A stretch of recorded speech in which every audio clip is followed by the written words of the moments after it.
তালিম ভাই দর্শকের না যেতে আক্ষেপ করবে না, একটু নাই ভাই। রিঅ্যাকশন এটা পার্সোনাল মিস্টেক, এর জন্য হচ্ছে নিজের উপর একটা ব্যাড রিঅ্যাকশন আসছে। যেটা বললেন আর কি, চেস করতে কি একটু ব্যাটিংটা ইজি হচ্ছে কিনা না, উইকেট কিন্তু ইজি ছিল না। ফার্স্ট ইনিংসের তুলনায় চিন্তা করতে গেলে ডেফিনেটলি একটু ইজি ছিল।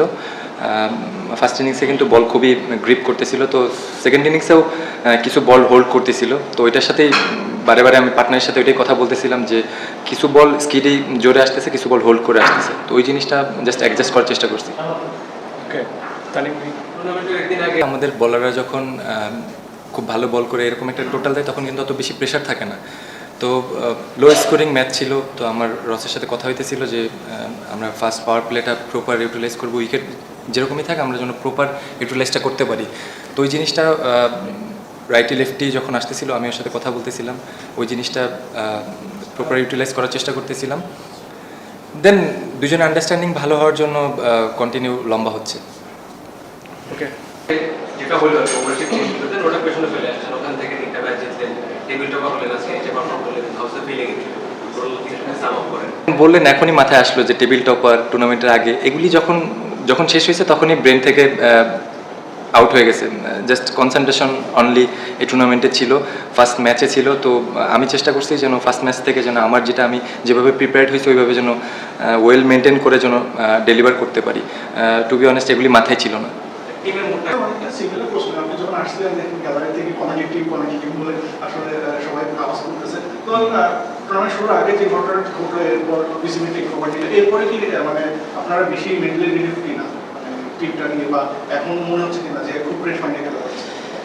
না, সত্যি কথা বলতে ওই যে ওই সেম অ্যান্সারটাই কিন্তু মানে যখন ওই জিনিসটা হ্যান্ড ওভার হয়ে গেছে বা কি হয়েছে না হয়েছে বা গ্যালারি থেকে কি বলছে এগুলি সত্যি কথা মাথায় নিয়ে কিন্তু ক্রিকেট খেলা যায় না। যখন আপনি অ্যাজ এ প্রফেশনাল ক্রিকেটার এইসব জিনিস চিন্তা করে কিন্তু আপনি কখনো ভালো ডেলিভার করতে পারবেন না। তো এইসব জিনিস ব্যাক অফ মাইন্ডে থাকেই না, আমার পার্সোনালি থাকে না, আদার্সদেরটা বলতে পারবো না। বাট আমি আমার জায়গা থেকে চেষ্টা করছি আমার যেগুলি প্ল্যান ছিল ওই প্ল্যান ওয়াইজ যেন ডেলিভারি করতে পারি, এগুলি যেন এই জিনিসগুলি যেন আমি কোনোভাবে ইম্প্যাক্ট না ফেলে আমাকে। না, টু বি অনেস্ট আমাদের টিমের জেল এখন খুবই ভালো আছে, তো এটা জাস্ট কন্টিনিউ করতে হবে।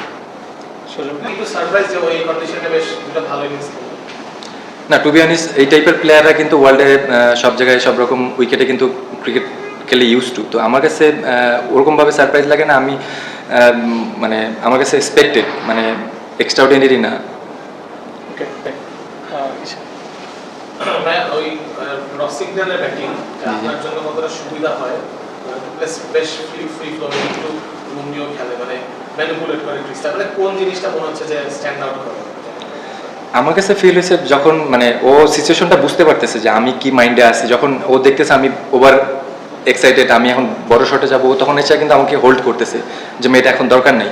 তো আমি আবার ওই জিনিসটা ওর সাথে শেয়ার করতেছি, যখন লেফটি দেখতেছি বল যখন হোল্ড করতেছে আমি বলছি যে তুমি আমারে টেক ওভার করো। এই জিনিসগুলি ওর মতন ব্যাটসম্যানটা যখন নন স্ট্রাইকারে থাকে তখন আপনার জন্য ব্যাটিং করতে ইজি হয়। তো ডেফিনেটলি আমার জন্য ইজি হচ্ছে, আমিও চেষ্টা করতেছি ওর প্রপার ফিডব্যাক দেওয়ার জন্য।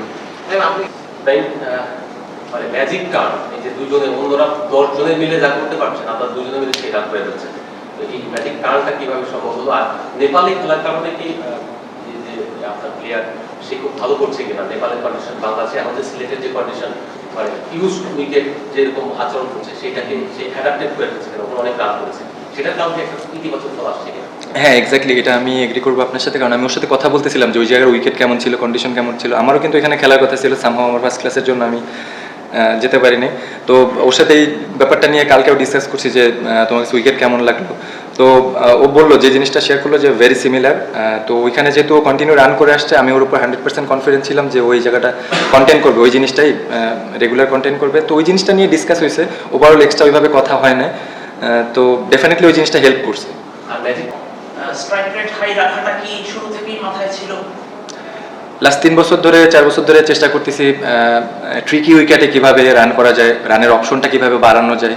তো ওই জিনিসগুলি একটু একটু করে ইমপ্রুভ করতেছিলাম, ম্যাচে প্রপার ইউটিলাইজ করার চেষ্টা করতেছি। কিছু ম্যাচে হচ্ছে, কিছু ম্যাচে হচ্ছে না। লাস্টে আরও 3-4টা ম্যাচ মিস করে গেছি, একদম ফিনিশিংয়ের কাছে যায় আউট হয়ে গেছি। তো এটা আমি লাস্ট বেশ কিছু ইন্টারভিউতেও বলছি যে আমি এখন চাচ্ছি যেন জিনিসটা ফিনিশ করে আসতে পারি। আজকেও 12-14 রান লাগে, ওইটা আমি শেষ করতে পারলাম না। তো এই জিনিসগুলি রান করার চেষ্টা করতেছি। আর স্ট্রাইক রেট নিয়ে টু বি অনেস্ট চিন্তা করতেছি না, কারণ আমি আমার স্ট্রেংথ জানি যে আমি কীভাবে কোন জায়গাতে রান করি। তো ওই জিনিসগুলি just day by day improve করার চেষ্টা করতেছি।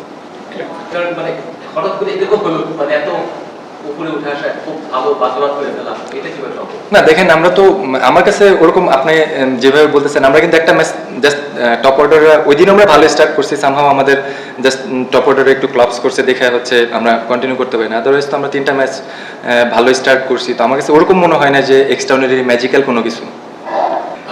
আপনি বললেন যে আপনার এনপিএল এ খেলার কথা ছিল নেপালে, কিন্তু আপনি ফার্স্ট ক্লাস থেকে চুজ করেছেন, মানে আপনার কি এটা কি আপনার পার্সোনাল চয়েস ছিল কিনা, এবং এটা আপনারা মানে ক্যারিয়ারে ভালো টাইম আছে এই ধরনের লিগ মানে মিস করাটা কি ঠিক হয়?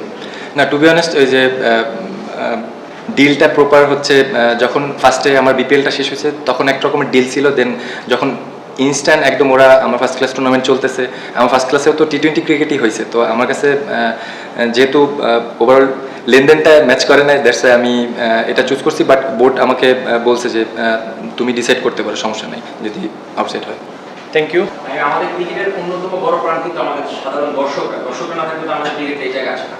তো সাম্প্রতিক সময় আমরা ক্রিকেটার, ক্রিকেট ব্যক্তিত্ব যাকেই আসলে এই যে আপনি জানেন নিশ্চয়ই যে মুস্তাফিজ ইস্যু নিয়ে কোনো প্রশ্ন করলে তারা এড়িয়ে যাচ্ছে, এটা আমাদের সাধারণ দর্শকরা কিন্তু খুব ভালো মতো নিচ্ছে না। কারণ এই যে মুস্তাফিজ ইস্যুটা শুধুমাত্র মুস্তাফিজ না, এটা কিন্তু বাংলাদেশ নামটা জড়িত। এইভাবে একটা প্লেয়ারকে আসলে আইপিএল থেকে বের করে দেওয়া হয়, সেটাকে আপনি কিভাবে দেখেন প্লিজ বলবেন? টু বি অনেস্ট এই অ্যান্সার এটা আমি দিতে পারতেছি না আপনাকে। Thank you. Extremely sorry. সব ধরনের খেলার খবর পেতে সাবস্ক্রাইব করুন। সঙ্গে থাকুন খেলার পাতার।